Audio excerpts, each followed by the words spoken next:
The stone walls of Leavenworth Federal Penitentiary rise like a fortress above the Kansas plains, casting long shadows that swallow the ground beneath it.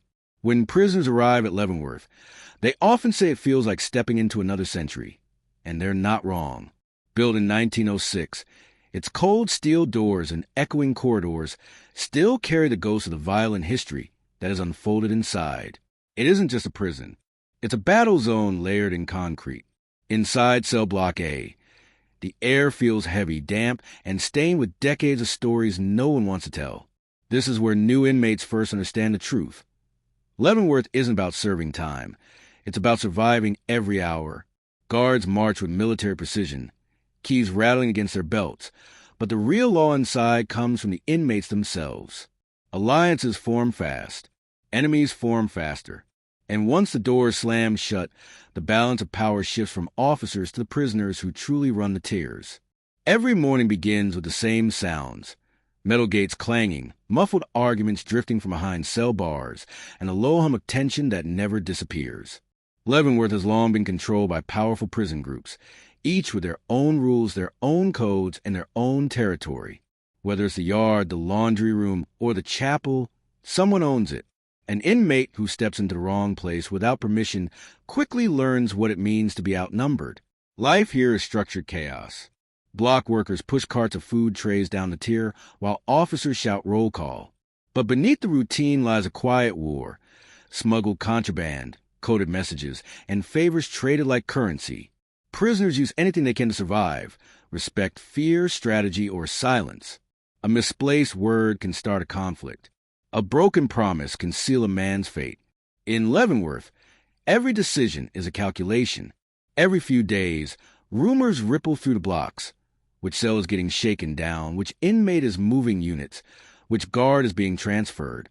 But the greatest rumors always surround D Block, the oldest and most feared section of the prison. Inmates whisper about what happens there, how the walls have seen more fights, ambushes, and desperate acts than any other place in the penitentiary. It is said that even the toughest prisoners avoid that block unless they have no choice. Not even the guards are untouched by the tension. Some walk the tiers with hardened eyes, never showing fear. Others keep their distance, knowing they are vastly outnumbered and that the wrong decision could cause the entire block to erupt. Leavenworth has witnessed riots, hostage incidents, and escape attempts, each one etched into its long, violent history. The prison has been called many things, but safe has never been one of them. On this particular day, the energy inside Cell Block D felt different, colder, heavier, charged.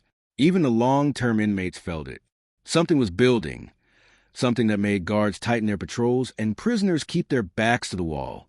Nobody knew exactly what, but everyone could sense it. D Block was about to explode. And when the lights flickered that night, just for a second, Leavenworth plunged into a darkness that would change the prison forever. The moment the lights flickered, a strange hush swept through Cell Block D, almost like the prison itself had taken a breath and held it. In Leavenworth, silence wasn't normal. Silence meant tension, and tension meant danger.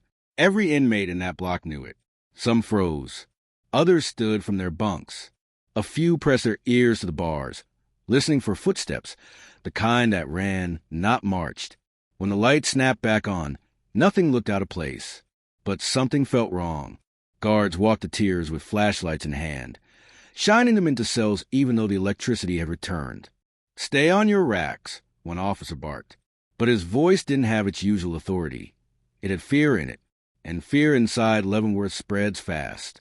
Around 9:17 p.m., the alarm from the eastern wing began to scream, echoing through the whole prison. It wasn't the usual fight alarm. This one meant something bigger. Within seconds, Cell Block D erupted into shouts, hands banging on metal, inmates yelling to each other from across rows. That block was a powder keg on the best of days, but tonight it was a fuse already lit.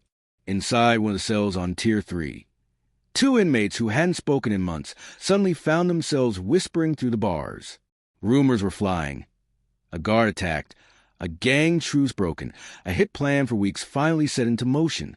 But the most repeated whisper, the one that traveled from cell to cell like wildfire, was that the lights were no accident. Someone had cut power.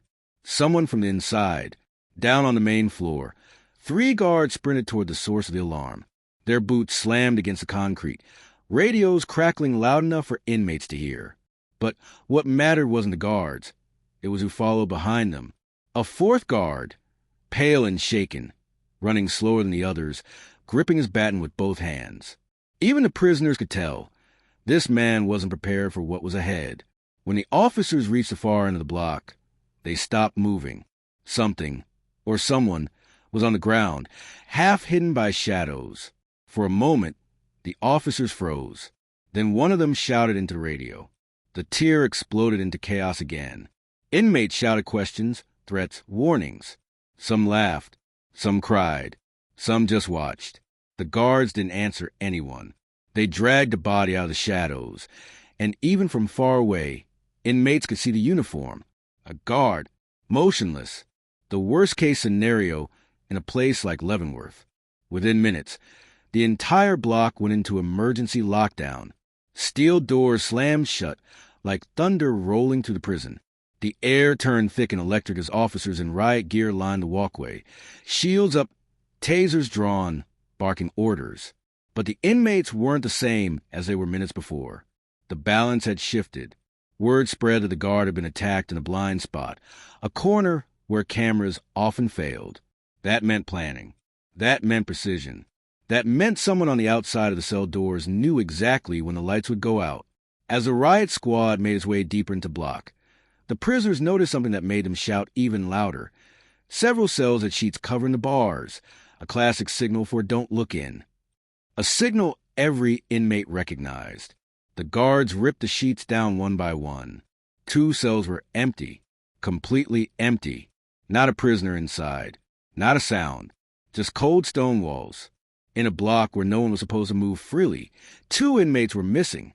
And somewhere inside Leavenworth, in the shadows of the oldest federal prison in America, someone was hunting. The moment the officers discovered the 2 empty cells, cell block D fell into a kind of madness, not loud, but sharp, dangerous, electric. Every inmate leaned toward their bars, eyes widening, adrenaline boiling as guards shouted into radios, trying to keep control they no longer had. In Leavenworth, an empty cell wasn't just a mistake. It was a warning. Someone had moved. Someone had planned. Someone was out. The riot squad moved in tighter lines now, shields raised, flashlights slicing through the darkness as they swept the block tier by tier. But Leavenworth was a maze built nearly a century earlier, full of blind corners, dead spots in camera feeds, and shadows thick enough to swallow a manhole. The prison was old, but the inmates had spent lifetimes studying every inch of it. Back on Tier 3, a veteran inmate named Collins whispered through his bars to the cell across from him. "This was planned," he muttered. "Nobody walks out of D Block without inside help." Across the tier, another inmate nodded. Everyone knew it. Only a guard could trigger a power flicker. Only a guard could get keys close enough to steal. And only someone desperate or someone paid would risk it. At 10:04 p.m., another scream cut through the block. This one wasn't an alarm. It was human. A guard's voice. Short, sharp, then silence. The entire block froze. The riot squad sprinted toward the sound. In their path, prisoners stepped back on their bars, whispering, "It's happening again. They're not done. Someone's taking out guards." When officers reached the utility corridor behind D Block, their flashlights revealed the second body. Another guard, slumped against the wall, radio broken beside him. No weapon in his hand. No chance to fight back. 2 guard down. 2 inmates missing. And the power flicker suddenly made sense. Someone had cut access to the auxiliary hallway, the only part of the block without functioning cameras. "This isn't a riot," one captain said, breath shaking. "It's a hunt." Suddenly, a metal door slammed deeper inside the corridor. Echoing to the block like a gunshot, officers turned instantly. The riot squad charged toward the noise, but the narrow hallway slowed them. A place built to contain men was now working against the people trying to stop them. Inside his cell, Collins watched the chaos unfold and murmured to himself, "They're heading for the service tunnels." Everyone in Leavenworth knew about them, old maintenance passageways built decades earlier, long since sealed, but not sealed well enough. At 10:21 p.m., a faint scraping sound echoed through the block, a door dragging, something metallic sliding open. The riot squad found the entrance, a rusted maintenance hatch pried halfway off, fresh scratches along the edges, recent footprints in the dust. "They're below us," an officer said. "No," the captain replied. "They're ahead of us." A sudden crackle came through the radio, dispatch shouting that exterior motion sensors had tripped near the north yard. That shouldn't have been possible.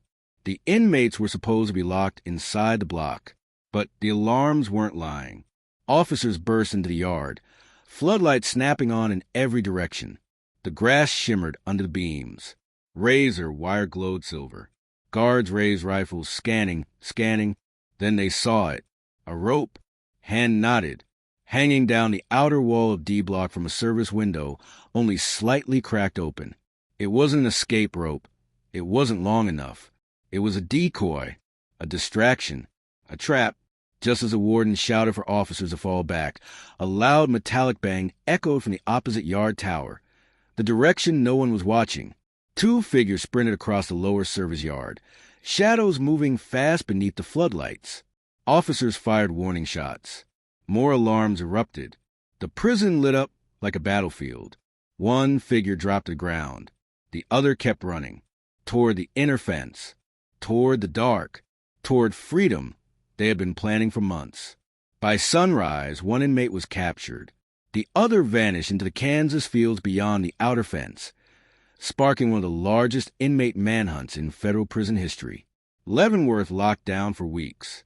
Cells were shaken down, guards interrogated, but the truth stayed buried inside those stone walls. The bloodiest night in cell block D wasn't a riot. It was a message, and the inmate who escaped, he was never found.